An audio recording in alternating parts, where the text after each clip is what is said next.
Hello everyone, this is Kuldeep Kaur Aliwal and you are watching my channel. I hope you all are fine and doing studies in your homes well.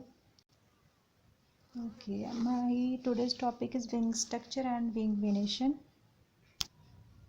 Structure ਕਰਨ ਤੋਂ ਪਹਿਲਾਂ ਅਸੀਂ ਕੁਝ points ਜਾਣ ਲਈਏ wings ਦੇ ਬਾਰੇ important. Okay, wings are only present in invertebrates. Invertebrates ਦੇ ਵਿੱਚ ਜੇ ਵਿੰਗਸ ਪ੍ਰੈਜੈਂਟ ਹੁੰਦੇ ਨੇ ਤਾਂ ਕਿਹੜੀ ਕਲਾਸ ਦੇ ਵਿੱਚ ਸਿਰਫ ਇਨਸੈਕਟਾ ਕਲਾਸ ਦੇ ਵਿੱਚ ਵਿੰਗਸ ਪ੍ਰੈਜੈਂਟ ਹੁੰਦੇ ਨੇ. ਅਦਰਵਾਈਜ਼ ਹੋਰ ਤੁਸੀਂ ਕਿੱਥੇ ਵਿੰਗਸ ਦੇਖੇ ਆ? ਵਿੰਗਸ ਆਪਾਂ ਦੇਖਦੇ ਹਾਂ ਪੰਛੀ ਵੀ ਉੱਡ ਸਕਦੇ ਆ. ਪੰਛੀਆਂ ਦੇ ਜਿਹੜੇ ਫੇਦਰਸ ਤੇ ਇਨਸੈਕਟਸ ਦੇ ਵਿੰਗਸ ਦੇ ਵਿੱਚ ਇੱਕ ਮੇਜਰ ਦਾ ਡਿਫਰੈਂਸ ਕੀ ਆ? ਦੋਨੋਂ ਹੀ ਤਾਂ ਉੱਡਣ ਦੇ ਕੰਮ ਆਉਂਦੇ ਆ, ਸੋ ਦੋਨੋਂ ਫੰਕਸ਼ਨਲੀ ਤਾਂ ਸਿਮਿਲਰ ਨੇ ਬਟ ਡਿਫਰੈਂਟ ਨੇ ਇੱਕ ਚੀਜ਼ 'ਚ ਕਿ ਜਿਹੜੇ ਵਿੰਗਸ ਹੁੰਦੇ ਨੇ ਉਹ ਐਕਸੋਸਕੈਲਟਨ ਤੋਂ ਡਿਵੈਲਪ ਹੋਏ ਹੁੰਦੇ ਆ, ਪਰ ਜਿਹੜੇ ਫੈਦਰਸ ਨੇ ਪੰਛੀਆਂ ਦੇ ਖੰਭ ਹੁੰਦੇ ਨੇ ਉਹ ਫੋਰ ਆਰਮ ਤੋਂ, ਜਾਣੀ ਕਿ ਮੂਰਲੀਆਂ ਬਾਹਾਂ ਜਿਵੇਂ ਨੇ ਆਪਣੇ 'ਚ ਸੋ ਵਿੰਗਸ ਦੇ ਜਿਹੜੇ ਫੋਰ ਆਰਮਸ ਨੇਗੀਆਂ ਜਾਂ ਅਗਲੇ ਪੈਰ ਕਹਿ ਲਓ ਉਹ ਫੇਦਰਸ ਦੇ ਵਿੱਚ ਡਿਵੈਲਪ ਹੋ ਜਾਂਦੇ ਨੇ. ਸੋ ਇਹਨਾਂ ਦਾ ਓਰੀਜਨ ਅਲੱਗ-ਅਲੱਗ ਹੋ ਗਿਆ ਵਿੰਗਸ ਦਾ, ਜਿਹੜੇ ਇਨਸੈਕਟਸ ਦੇ ਨੇ ਅਤੇ ਪੰਛੀਆਂ ਦੇ ਨੇ. ਜਨਰਲੀ ਕੀ ਹੁੰਦਾ ਕਿ ਵਿੰਗਸ 2 ਪੇਅਰਸ ਦੇ ਵਿੱਚ ਹੁੰਦੇ ਆ, 2 ਪੇਅਰਸ ਹੁੰਦੇ ਆ ਵਿੰਗਸ ਦੇ ਇਨਸੈਕਟ ਦੇ ਵਿੱਚ. ਪਰ ਜਿਵੇਂ ਕਿ ਆਪਾਂ ਦੇਖਦੇ ਹਾਂ ਹਾਊਸ ਫਲਾਈ ਦੇ ਵਿੱਚ ਸਿਰਫ ਇੱਕ ਪੇਅਰ ਵਿਜ਼ੀਬਲ ਹੁੰਦਾ ਕਿਉਂਕਿ ਉਹਦਾ ਜਿਹੜਾ ਹੈਂਡ ਵਿੰਗਸ ਨੇ ਇੱਕ ਜਿਹੜਾ ਪਿਛਲਾ ਵਾਲਾ ਜੋੜਾ ਹੁੰਦਾ ਉਹ ਹਾਲਟੇਅਰਸ ਦੇ ਵਿੱਚ ਕਨਵਰਟ ਹੋ ਜਾਂਦਾ.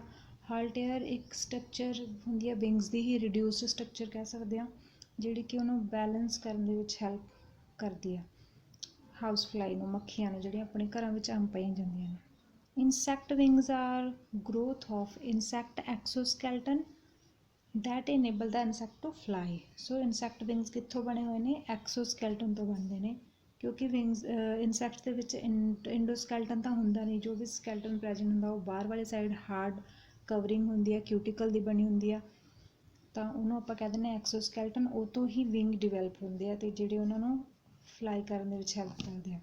Insect wings originate from second and third thoracic segment. Insect wings arise ਕਿੱਥੋਂ ਹੁੰਦੇ ਆ? Third thoracic segment. ਥੋਰੈਕਸ ਨੂੰ ਆਪਾਂ 3 ਭਾਗਾਂ ਵਿੱਚ ਡਿਵਾਈਡ ਕਰ ਸਕਦੇ ਹਾਂ, ਪ੍ਰੋਥੋਰੈਕਸ, ਮੀਜ਼ੋਥੋਰੈਕਸ, ਮੈਟਾਥੋਰੈਕਸ. ਜਿਹੜਾ ਪ੍ਰੋਥੋਰੈਕਸ ਅਗਲਾ ਭਾਗ ਹੁੰਦਾ ਉਹਦੇ 'ਚੋਂ ਕੋਈ ਵੀ ਵਿੰਗ ਅਰਾਈਜ਼ ਨਹੀਂ ਹੁੰਦਾ, ਬਟ ਨੀਚੇ ਵਾਲੀਆਂ ਜਿਹੜੀਆਂ 2 ਸੈਗਮੈਂਟਸ ਰਹਿ ਗਈਆਂ, 2 ਪਾਰਟਸ, ਉਹਨਾਂ ਵਿੱਚੋਂ ਇੱਕ ਪੇਅਰ ਵਿੰਗ ਸੈਕਿੰਡ ਤੋਂ, ਇੱਕ ਪੇਅਰ ਵਿੰਗ ਥਰਡ ਤੋਂ ਅਰਾਈਜ਼ ਹੁੰਦਾ. ਨੈਕਸਟ ਹੈ ਵਿੰਗ ਵੇਨੇਸ਼ਨ. ਵਿੰਗ ਵੇਨੇਸ਼ਨ ਕਿੱਥੋਂ ਬਣਿਆ ਵਰਡ? ਵੇਨ ਤੋਂ. ਵੇਨਸ ਕਿਸ ਤਰ੍ਹਾਂ ਅਰੇਂਜ ਹੁੰਦੀਆਂ ਨੇ ਵਿੰਗ ਦੇ ਵਿੱਚ, ਉਹਨੂੰ ਆਪਾਂ ਕਹਿ ਦਿੰਦੇ ਹਾਂਗੇ ਵਿੰਗ ਵੇਨੇਸ਼ਨ, ਕਿ ਵੇਨਸ ਦੀ ਅਰੇਂਜਮੈਂਟ ਕੀ ਆ ਪੂਰੇ ਵਿੰਗ ਦੇ ਵਿੱਚ. ਇਹਦੇ ਬਾਰੇ ਪੜ੍ਹਾਂਗੇ. ਇਸ ਤੋਂ ਪਹਿਲਾਂ ਆਪਾਂ ਨੋਰਮਲ ਇੱਕ ਸਿੰਪਲ ਵਿੰਗ ਦੀ ਸਟਰਕਚਰ ਦੇਖ ਲਈਏ. ਇਹ ਹੈ ਇੱਕ ਨੋਰਮਲ ਵਿੰਗ ਦੀ ਸਟਰਕਚਰ, ਟਿਪੀਕਲ ਵਿੰਗ. ਓਕੇ, ਤਾਂ ਇਹਨੂੰ ਕਹਿੰਦੇ ਆਪਾਂ ਹਿਮੋਰਲ ਐਂਗਲ. 2 ਪੇਅਰਸ ਆਫ ਵਿੰਗਸ ਦੀ ਗੱਲ ਕੀਤੀ ਆਪਾਂ, ਸੋ ਆਪਾਂ ਸਿਰਫ ਇੱਕ ਵਿੰਗ ਦੇ ਬਾਰੇ ਇਹਦੇ ਵਿੱਚ ਡਿਟੇਲਸ ਦੱਸ ਰਹੇ ਹਾਂ. ਹਿਮੋਰਲ ਐਂਗਲ, ਇਹਨੂੰ ਕਹਿੰਦੇ ਨੇ costal margin, apical angle, apical margin, anal angle and anal margin. So ਤਿੰਨੋਂ ਐਂਗਲ ਅਤੇ ਤਿੰਨੋਂ ਮਾਰਜਨਸ ਹੁੰਦੀਆਂ ਨੇ ਇਹਦੇ ਵਿੱਚ.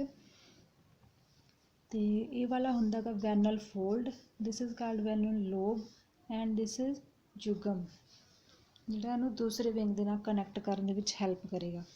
ਸੋ ਰਹਿ ਗਿਆ ਹੁਣ ਇੱਥੇ ਟੇਰੋਸਟਿਗਮਾ. ਟੈਰੋਸਟਿਗਮਾ ਜੋ ਸਟਰਕਚਰ ਹੈ ਇਹ ਡਰੈਗਨ ਫਲਾਈ ਦੇ ਵਿੱਚ ਨੋਰਮਲੀ ਮੈਂ ਜੋ ਦੇਖੀ ਆ, ਜਿੰਨਾ ਕੁ ਡਰੈਗਨ ਫਲਾਈ ਦੇ ਵਿੱਚ ਦੇਖੀ ਗਈ ਆ ਜਾਂ ਹੋਰ ਇਨਸੈਕਟਸ ਦੇ ਵਿੱਚ ਵੀ ਪਾਈ ਜਾਂਦੀ ਆ. ਹੁੰਦਾ ਕੀ ਆ ਕਿ ਵਿੰਗ ਦਾ ਕੁਛ ਪਾਰਟੀਕੂਲਰ ਜਿਹੜਾ ਏਰੀਆ ਉਹ ਜ਼ਿਆਦਾ ਡਾਰਕ ਹੋਇਆ ਹੁੰਦਾ ਆਸੇ ਪਾਸੇ ਦੇ ਏਰੀਆ ਤੋਂ, ਜਿਹੜਾ ਕਿ ਇਨਸੈਕਟ ਦੀ ਆਈਡੈਂਟੀਫਿਕੇਸ਼ਨ ਕਰਨ ਲਈ ਐਂਡ ਕਲਾਸੀਫਿਕੇਸ਼ਨ ਦੇ ਵਿੱਚ ਕੰਮ ਆਉਂਦਾ. ਟੈਰੋਸਟਿਗਮਾ 'ਤੇ ਕੁਐਸਚਨ ਵੀ ਬਣ ਚੁੱਕਿਆ, ਸੋ ਫਿਰ ਇਹਨੂੰ ਜਿਹੜਾ ਜ਼ਰੂਰ ਤੁਸੀਂ ਸਮਝਣ ਦੀ ਕੋਸ਼ਿਸ਼ ਕਰਨਾ ਕਿ ਕੀ ਹੁੰਦਾ ਗਾ. ਕੰਪੈਰੇਟਿਵਲੀ ਡਾਰਕਰ ਏਰੀਆ ਹੁੰਦਾ ਗਾ ਅਤੇ ਆਈਡੈਂਟੀਫਿਕੇਸ਼ਨ ਦੇ ਟਾਈਮ 'ਤੇ ਕੰਮ ਆਉਂਦਾ ਹੈ. ਵਿੰਗਸ ਦੇ ਤੁਸੀਂ ਸਾਰੇ ਭਾਗ ਐਸ ਸੱਚ ਇੱਦਾਂ ਹੀ ਯਾਦ ਕਰਨੇ ਆ ਡਾਇਗਰਾਮ ਦੇ ਨਾਲ. ਵਿੰਗ ਵੇਨੇਸ਼ਨ ਕੀ ਹੁੰਦੀ ਆ? ਉਸ ਤੋਂ ਪਹਿਲਾਂ ਆਪਾਂ ਵੇਨਸ ਦੇ ਬਾਰੇ ਪੜ੍ਹਾਂਗੇ. The veins are hollow tubular sclerotized structures typically provided with nerve, trachea and blood supply.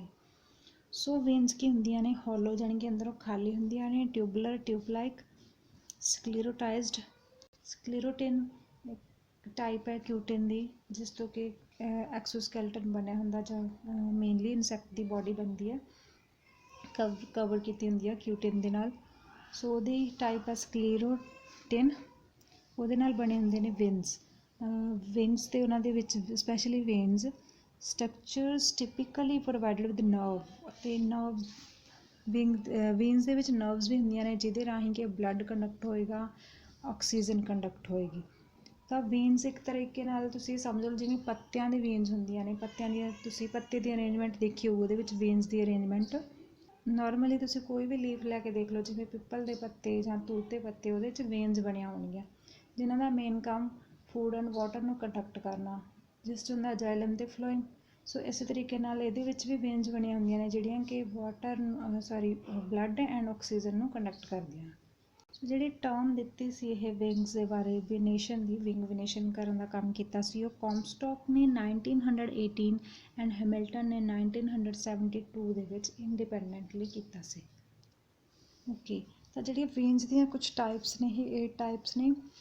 First type ਦੀਆਂ ਵੇਨਸ ਨੇ ਉਹਨੂੰ ਕੋਸਟਲ ਵੇਨਸ ਕਹਿੰਦੇ ਨੇ। ਕੋਸਟਲ ਵੇਨਸ ਨੂੰ ਮਾਰਜਨਲ ਵੇਨਸ ਵੀ ਕਹਿੰਦੇ ਨੇ। ਇਹ ਵਿੰਗ ਦੇ ਬਿਲਕੁਲ ਉੱਪਰ ਵਾਲੀ ਸਾਈਡ, ਜਿਵੇਂ ਕਿ ਇਹ ਵਿੰਗ ਹੈ, ਜਿਵੇਂ ਕਿ ਇਹ ਵਿੰਗ ਹੈ, ਤਾਂ ਇੱਥੇ ਜਿਹੜੀ ਵੇਨ ਹੋਊਗੀ ਉਹਨੂੰ ਆਪਾਂ ਕੋਸਟਲ ਔਰ ਮਾਰਜਨਲ ਵਿੰਗ ਕਹਾਂਗੇ। ਅੱਗੇ ਮੈਂ ਇੱਕ ਡਾਇਗਰਾਮ ਬਣਾਈ ਹੈ ਅੱਛੀ ਸੀ, ਉਹਦੇ ਵਿੱਚ ਤੁਹਾਨੂੰ ਸਾਰਾ ਕੁਝ ਸਮਝ ਆ ਜਾਏਗਾ। ਇਸ ਤੋਂ ਬਾਅਦ ਹੈ ਸਬ ਕੋਸਟਲ, ਜਿਹੜੀ ਕਿ ਕੋਸਟਲ ਦੇ ਨੀਚੇ ਹੋਊਗੀ ਉਹਨੂੰ ਆਪਾਂ ਕਹਾਂਗੇ ਸਬ ਕੋਸਟਲ ਵੇਨ। ਦੈਨ ਰੇਡੀਅਸ ਤੋਂ ਬਾਅਦ ਹੋਏਗੀ ਮੀਡੀਆ ਤੋਂ ਬਾਅਦ ਹੋਏਗੀ ਕਿਊਬਿਟਸ ਤੋਂ ਬਾਅਦ ਹੋਣਗੀਆਂ ਏਨਲ ਵੇਨਸ, 3 ਏਨਲਸ ਵੇਨ ਹੋਣਗੀਆਂ। ਐਂਡ ਦੈਨ ਜੁਗਲ ਵੇਨਸ ਕਾਫੀ ਰੇਅਰਲੀ ਪਾਈਆਂ ਜਾਂਦੀਆਂ ਨੇ, ਕੁਛ ਇਨਸੈਕਟਸ ਦੇ ਵਿੰਗਸ ਦੇ ਵਿੱਚ ਪਾਈਆਂ ਜਾਂਦੀਆਂ ਨੇ। ਐਂਡ ਦੈਨ ਕ੍ਰੋਸ ਵੇਨ ਜੋ ਕਨੈਕਟ ਕਰਦੀਆਂ ਨੇ ਇੱਕ ਵੇਨ ਨੂੰ ਦੂਸਰੀ ਵੇਨ ਦੇ ਨਾਲ, ਜਿਵੇਂ ਕਿ ਇੱਕ ਵੇਨ ਇਹ ਹੈ, ਇੱਕ ਵੇਨ ਇਹ ਜਾ ਰਹੀ ਹੈ, ਇਹਨੂੰ ਕਨੈਕਟ ਕਰਨ ਦਾ ਕੰਮ ਕਰਦੀਆਂ ਨੇ ਕ੍ਰੋਸ ਵੇਨਸ। ਇੱਕ ਹੋਰ ਗੱਲ ਸਮਝਣ ਵਾਲੀ ਇਹਦੇ ਵਿੱਚ ਇਹ ਹੈ ਕਿ ਜੇ ਵੇਨਸ ਇਸ ਤਰੀਕੇ ਨਾਲ ਜਾਂਦੀਆਂ ਨੇ ਤਾਂ ਉਹ ਕਨਵੈਕਸ ਵੇਨਸ ਕਹਾਣਗੀਆਂ, ਜੇ ਇੱਧਰ ਨੂੰ ਜਾਂਦੀਆਂ ਨੇ ਤਾਂ ਉਹਨੂੰ ਕਨਕੇਵ ਕਹਾਂਗੇ। Convex and this is concave. Okay, this is the structure of insect wing venation, ਜੋ ਕਿ ਦਿਸ ਇਜ਼ ਹਾਈਪੋਥੈਟੀਕਲ ਸਟਰਕਚਰ, ਮਤਲਬ ਇਹ ਅਜ਼ਿਊਮ ਕੀਤੀ ਗਈ ਸਟਰਕਚਰ ਹੈ। ਅਤੇ ਇਹਦੇ ਵਿੱਚ ਮੈਂ ਸਾਰੀਆਂ ਜਿਹੜੀਆਂ ਵੇਨਸ ਨੇ ਅਲੱਗ-ਅਲੱਗ ਕਲਰ ਦੇ ਵਿੱਚ ਦਿਖਾਈਆਂ ਨੇ ਸਿਰਫ ਤੁਹਾਨੂੰ ਸਮਝਾਉਣ ਦੇ ਲਈ। ਆਪਾਂ ਫਸਟ ਵੇਨ ਦੀ ਗੱਲ ਕੀਤੀ ਸੀ, ਉਹ ਕੋਸਟਲ ਵੇਨ ਹੈ, ਜਿਹੜੀ ਕਿ ਇਹ ਆ ਕੋਸਟਲ ਵੇਨ ਆ, ਥੋੜ੍ਹੀ ਜਿਹੀ ਨੀਚੇ ਨੂੰ ਜਾ ਰਹੀ ਹੈ। So this is convex vein and this is unbranched veins, ਜਿਹੜੀਆਂ ਨੇ ਬ੍ਰਾਂਚਡ ਵੀ ਹੋ ਸਕਦੀਆਂ ਨੇ ਅਤੇ ਅਨਬ੍ਰਾਂਚਡ ਵੀ ਹੋ ਸਕਦੀਆਂ ਨੇ। ਸੋ ਜਿਹੜੀ ਫਸਟ ਵਾਲੀ ਵੇਨ ਆ ਉਹ ਬਿਲਕੁਲ ਅਨਬ੍ਰਾਂਚਡ ਰਹਿੰਦੀ ਹੈ, ਇੱਥੋਂ ਤੋਂ ਸਟਾਰਟ ਹੋ ਕੇ ਇੱਥੇ ਖਤਮ ਹੋ ਜਾਂਦੀ ਹੈ। ਇਸ ਤੋਂ ਬਾਅਦ ਹੈ ਜਿਹੜੀ ਸਬ ਕੋਸਟਲ ਵੇਨ ਜਿਹੜੀ ਔਰੇਂਜ ਕਲਰ ਦੇ ਵਿੱਚ ਦਿਖਾਈ ਹੈ ਮੈਂ, ਤਾਂ ਇਹ 2 ਦੇ ਵਿੱਚ ਬ੍ਰਾਂਚਡ ਹੋ ਜਾਂਦੀ ਹੈ। ਸੋ ਇਹ 2 ਤਰੀਕੇ ਦੀਆਂ ਵੇਨਸ ਹੋ ਗਈਆਂ। ਸਬ ਕੋਸਟਲ ਅੱਗੇ 2 ਦੇ ਵਿੱਚ ਡਿਵਾਈਡ ਹੋ ਜਾਂਦੀ ਹੈ। ਐਂਡ ਦੈਨ ਰੇਡੀਅਲ ਵੇਨ ਜੋ ਹੈ ਉਹ ਇੱਧਰ ਬਲੂ ਦੇ ਵਿੱਚ ਨੀਚੇ ਦਿੱਤੀ ਹੈ, ਜਿਹੜੀ ਆਰ ਲਿਖਿਆ, ਅਤੇ ਉੱਪਰ ਵਾਲੀ ਆ ਜਿਹੜੀ ਆਰ ਪੋਜ਼ੀਟਿਵ, ਇਹਨੂੰ ਕਹਤਾ ਆਪਾਂ ਆਰ ਨੈਗੇਟਿਵ। ਜਿਹੜੀ ਆਰ ਪੋਜ਼ੀਟਿਵ ਵਾਲੀ ਹੈ ਬਿਲਕੁਲ ਡਿਵਾਈਡ ਨਹੀਂ ਹੋ ਰਹੀ ਅਤੇ ਐਂਡ ਤੱਕ ਕਹੀ ਜਾਂਦੀ ਹੈ, ਤਾਂ ਆਪਾਂ ਇਹਨੂੰ ਕਹਿ ਦਾਂਗੇ R1 ਪੋਜ਼ੀਟਿਵ। ਬਟ ਜਿਹੜੀ ਆਰ ਮਾਈਨਸ ਹੈ ਇਹ ਅੱਗੇ ਜਾ ਕੇ 2 ਦੇ ਵਿੱਚ ਡਿਵਾਈਡ ਹੁੰਦੀ ਆ, ਫਿਰ ਇਹ ਅੱਗੇ ਫਰਦਰ 2 ਦੇ ਵਿੱਚ ਡਿਵਾਈਡ ਹੁੰਦੀ ਹੈ। ਤਾਂ ਜਿਹੜੀ ਮਾਈਨਸ ਆਰ ਵਾਲੀ ਆ ਇਹ R2 R3 R4 and R5 ਦੇ ਵਿੱਚ ਡਿਵਾਈਡ ਹੋ ਜਾਂਦੀ ਹੈ। ਦੈਨ ਆ ਗਈ ਆਪਾਂ ਮੀਡੀਅਲ ਵੇਨ 'ਤੇ। ਮੀਡੀਅਲ ਵੇਨ ਵੀ ਇਸੇ ਤਰ੍ਹਾਂ ਮੀਡੀਅਲ ਐਂਟੀਰੀਅਰ ਮੀਡੀਅਲ ਪੋਸਟੀਰੀਅਰ ਦੇ ਵਿੱਚ ਡਿਵਾਈਡ ਹੋਈ ਆ, ਅਤੇ ਫਿਰ ਜਿਹੜੀ ਮੀਡੀਅਲ ਐਂਟੀਰੀਅਰ ਵੇਨ ਆ ਉਹ ਅੱਗੇ 2 ਦੇ ਵਿੱਚ ਡਿਵਾਈਡ ਹੋਈ ਹੈ, medial anterior 1 and medial anterior 2। Then medial posterior vein ਹੈ ਜਿਹੜੀ ਉਹ ਵੀ 2 ਦੇ ਵਿੱਚ ਡਿਵਾਈਡ ਹੋਈ ਆ, ਮੀਡੀਅਲ ਪੋਸਟੀਰੀਅਰ ਇੱਥੇ ਐਂਟੀਰੀਅਰ ਆਉਣਾ ਸੀ, ਐਂਟੀਰੀਅਰ 1 ਐਂਡ ਐਂਟੀਰੀਅਰ ਤਾਂ ਹੋ ਗਿਆ, ਪੋਸਟੀਰੀਅਰ ਹੀ ਆਉਣਾ, posterior 1 and posterior 2। Okay, I got little confused. Medial anterior ਤੋਂ ਦੋਨੋਂ ਮੀਡੀਅਲ ਐਂਟੀਰੀਅਰ 1 ਐਂਡ 2 ਨਿਕਲ ਚੁੱਕੀਆਂ ਨੇ। ਦੈਨ ਮੀਡੀਅਲ ਪੋਸਟੀਰੀਅਰ ਤੋਂ 1 ਐਂਡ 2 ਨਿਕਲ ਆਈਆਂ। ਇਸ ਤੋਂ ਬਾਅਦ ਕਿਊਬਿਟਸ ਗ੍ਰੀਨ ਕਲਰ ਦੇ ਵਿੱਚ ਜੋ ਮੈਂ ਸ਼ੋਅ ਕੀਤੀ ਆ, ਗ੍ਰੀਨ ਕਲਰ ਦੇ ਵਿੱਚ ਜੋ ਵੇਨ ਆ ਉਹ ਅੱਗੇ ਡਿਵਾਈਡ ਹੋ ਰਹੀ ਆ 2 ਦੇ ਵਿੱਚ। ਜਿਹੜੀ ਨੀਚੇ ਵਾਲੀ ਕਿਊਬਿਟਸ ਆ ਜਿਹਨੂੰ ਕਿ ਆਪਾਂ ਪੋਸਟੀਰੀਅਰ ਕਹਿ ਸਕਦੇ ਹਾਂ, ਉਹ ਡਾਇਰੈਕਟ ਆ ਰਹੀ ਹੈ ਐਂਡ ਤੱਕ, ਉਹ ਅੱਗੇ ਫਰਦਰ ਡਿਵਾਈਡ ਨਹੀਂ ਹੋਈ। ਬਟ ਇੰਟੀਰੀਅਰ ਵਾਲੀ ਹੈ ਜੋ ਡਿਵਾਈਡ ਹੋਈ ਹੈ ਕਿਊਬਿਟਸ 2 ਦੇ ਵਿੱਚ, ਕਿਊਬਿਟਸ 1A, ਕਿਊਬਿਟਸ 2, ਕਿਊਬਿਟਸ 1B ਐਂਡ ਦੈਨ ਕਿਊਬਿਟਸ 2। ਅਗਲੀਆਂ ਜਿਹੜੀਆਂ ਵੇਨਸ ਨੇ ਉਹਨਾਂ ਨੂੰ ਆਪਾਂ ਕਹਿੰਦੇ ਆ ਐਨਲ ਵੇਨਸ, ਜੋ ਕਿ 3 ਇੰਡੀਪੈਂਡੈਂਟ